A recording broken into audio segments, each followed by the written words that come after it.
মান্না দে একবার কোনো বিয়ে বাড়িতে গিয়ে তার চটি হারিয়ে ফেলেন। পরদিন স্টুডিওতে শচীন দেববর্মনের সঙ্গে দেখা হয়েছে।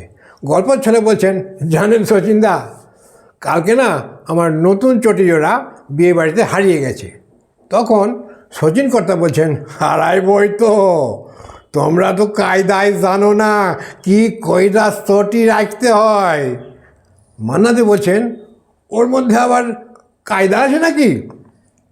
শচীন দেববর্মন বললেন, বিয়া বাড়ি মানেই তো দোতলা, দেখবা নিচে খাওয়া দাওয়া হয়, উপরে বিয়া হয়। দোতলা বাড়ি তুমি করবা কি জানো? আমি যেরকম করি সেই রকম করবা।